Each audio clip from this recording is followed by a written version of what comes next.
This Pitch Breakfast video is brought to you by Spangler and Agins, attorneys for Charlotte's startup community. By show of hands, how many of you guys know what a koozie is? Everybody, okay. Well, I'm Kenny Ramsey. I'm founder of 22below, and we've innovated the koozie. The two most popular koozies out there are the metal koozie and the foam koozie. The metal koozie works extremely well, but it has a lot of drawbacks. It's big, it's heavy, and it's hard to hold, which kind of defeats the purpose of a koozie, correct? Then you have the most popular kind out there, which is the foam koozie. There lies the problem itself. It's just it's a sponge, and it quickly begins to absorb water. As it absorbs water, its performance diminishes rapidly, which led us to the solution. This is the Sub-Zero. I've worked on this for about a year and a half, and it has a patent-pending technology. It incorporates 3 different layers of insulation while still being able to fold it up and put it in your back pocket. Sorry, I'm getting in your way over here. One other thing we've brought to the market that no one else has done yet is we've added a surface texture. As you can see, we have a igloo block texture here, so it's not just a solid sleeve with no design. Here's a side-by-side comparison. When I set out to create this product, I wanted an option that gave you the best of both worlds. It gave you performance while ease of use. I know the question that's going through your heads right now is, how long does it keep my drink cold? That's the most popular question. It's an impossible question to answer because there's so many variables at play. How hot is it outside? You know, yada, yada, yada.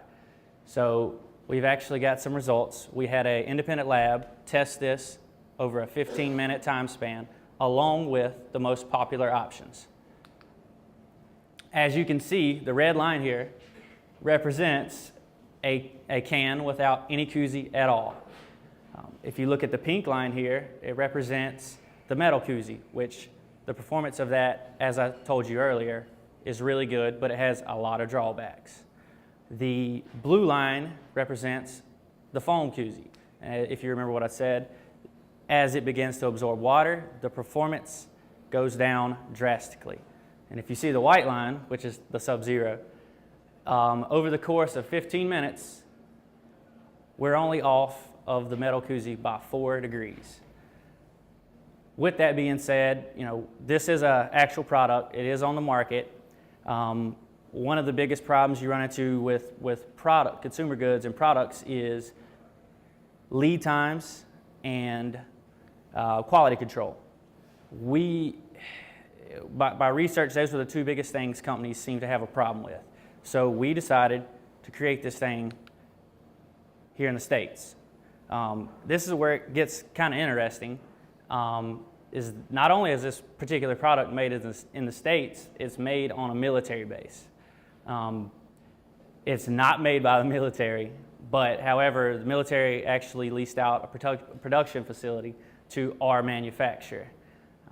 We're lucky enough that our manufacturer can also warehouse and fulfill our orders, whether they're 8,000 quantity order or just 1. So that has made my life so much simpler. We launched in July of 2017, and since then we've spread across America a good little bit to nearly every state. There's actually been 3 or 4 that I haven't added to update this slide, but we've also went to 16 different countries. 2 of those, surprisingly, are heavy beer drinkers of Australia and Ireland. Our business model here at 22below is rather simple. We don't have a lot of overhead, seeing how our production facility handles most of our grunt work. We want to generate as many revenue streams as possible, and we've had a lot of success with our social media platforms and wholesale to retailers like Amazon, Uncommon Goods, and even local boutiques have had a lot of success with it. With that being said, 22below is not just a koozie company. We plan to generate more innovative products for the industry, and in the future develop ourselves into an outdoor lifestyle brand that will rival some of the companies you see here today. Thank you for your time. Is that perfect timing?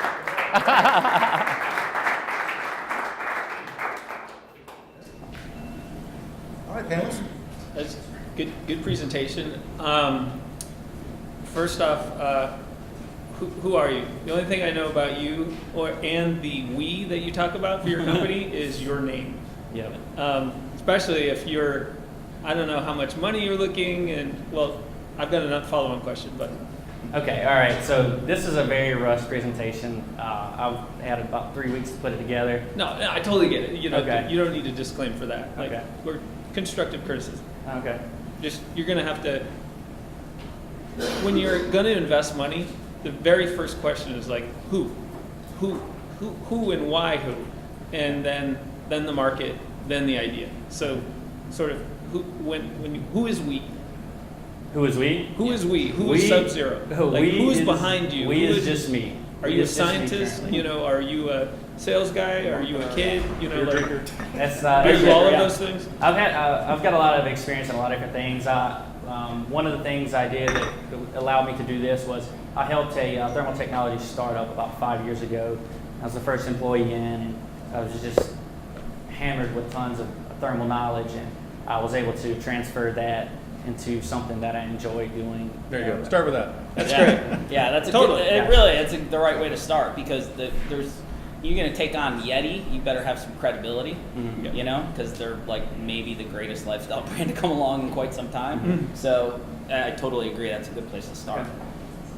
In the market, what is this has got to be a giant market. You've got the large numbers on your side here, so how big is the koozie market? And a couple of points of that market's got to be real money. What does that look like? Okay. All right.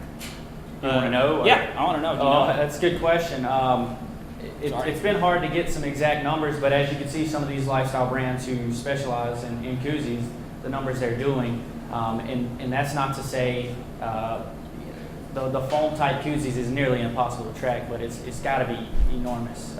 There's so many companies overseas that make these things simply because the way the material is actually outlawed here in the States, so it has to be produced overseas. One of the things I think would be helpful in the presentation is if you kind of explain how much it costs. Like how much is it right now? How much is it? Yeah. To make it here in the States? It's No, cheap. how much to buy one? Oh, how much is it to buy one? Yeah.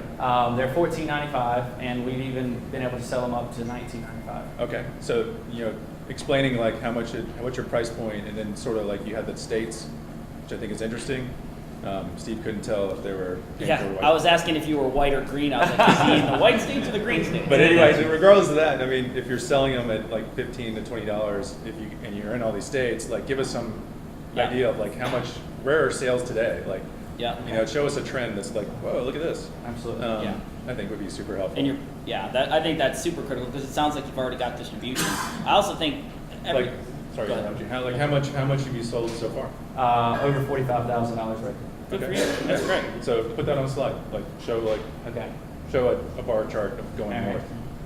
north. The other thing I would say is if you're, especially given limited resources and where you are, if you haven't already, take a look at the B2B market. B2C stuff is great because you imagine in your brain that every person in the U.S. or whatever's walking around with your koozie on their beer, right? There's a lot of drunk people in the U.S., so that's good. But in reality, there's the cost of customer acquisition in consumer markets is insanely high, and if you go through traditional distribution channels, they're going to kind of eat you alive. This product, to me, given the way that it's manufactured, too, potentially looks uniquely even customizable or brandable, and that whole like B2B and marketplace for corporate products and that kind of thing may be an interesting channel if you. Absolutely. To answer your question, that's been a driver of this. We've had a lot of luck, like I said, with boutiques, Amazon, Uncommon Goods. People, that's my favorite way to sell it, honestly. It's so easy versus, like you said, customer acquisition. These guys already have their customers It's been easy. We've recently started doing some private labeling for some companies, basically putting their logos on it. even So though you're it's still- already there. I didn't Yeah, know if this yeah, was just exactly. your hopes, but so of the $45,000, how much went direct to consumer versus went B2B? Right now, it's nearly 50-50. Okay. And then how long did it take you to, like, what are you gonna do this, like, quarter or this month? This month, that's a good question. We'll probably do about 1,500 sales. What about this quarter? This quarter, well, we launched in July. We'll probably do about 25,000 this quarter. What do you think you can do next quarter?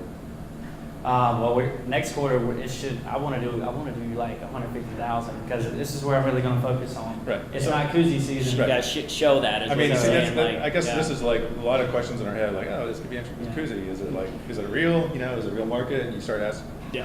The more you can kind of like say, like, look, I've got like this quarter I'm doing 45,000 or 20,000 in sales and 50-50 between B2B and, Yeah. and direct to consumer, and next quarter is going to be more B2B, and you can see how I can get to 150. Like, start putting that story together so that it looks all, oh, this is totally reasonable. Yeah, sorry, Garth. I was just gonna say that you have like one giant advantage, right?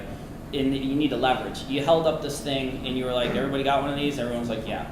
Like, how many people stand up here and we spend most of the time trying to figure out what the hell they're doing?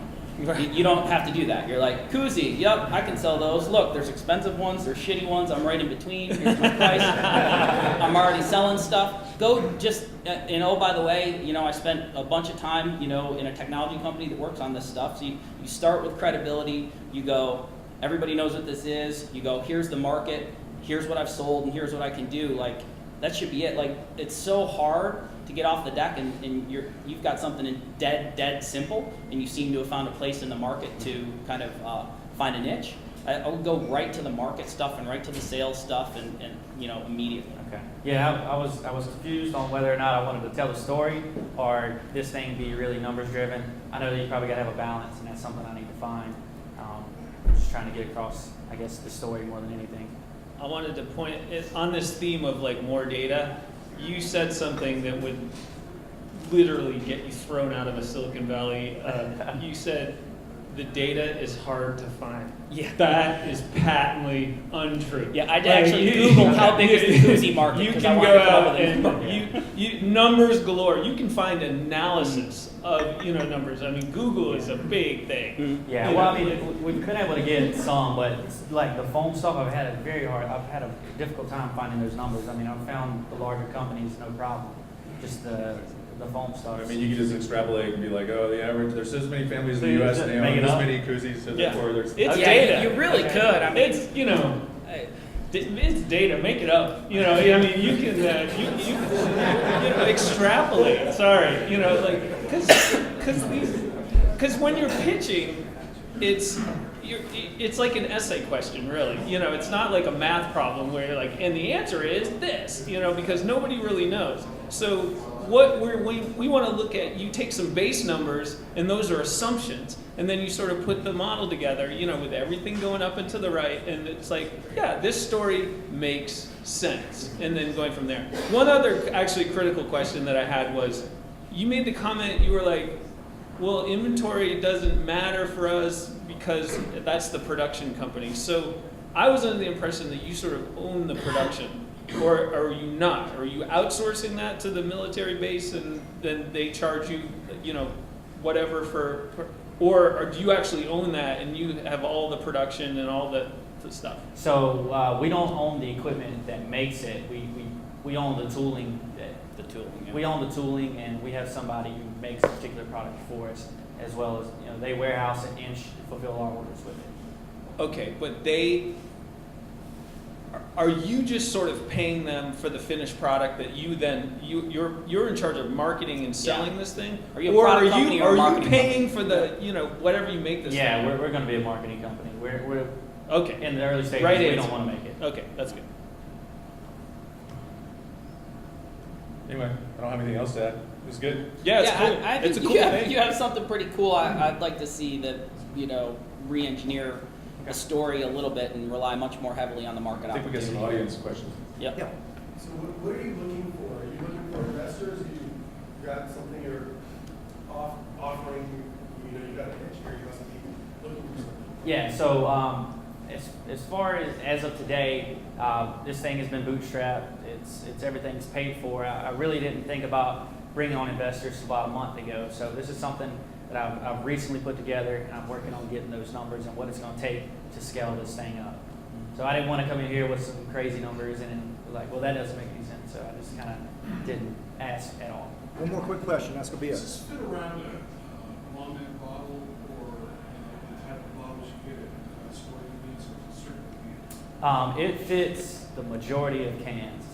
It does fit a couple bottles, but it seems to be bottles vary in diameter. So the question is, for the most part, no, but it will fit some. Can I ask just one last technical question? I was intrigued by it's rubber-ish, or I don't know what the composite is, but is it I would think it would be difficult to get on a dry can. Is it not hard to get on there? It slides on? Yeah, Great question. it's no difficult. It's no more difficult than regular foam. styrofoam or whatever. Okay, because that's cool. I mean, that was the first thing I thought about, so I was just curious the practicality of it. All right, thank you. Thank you. That's a good question.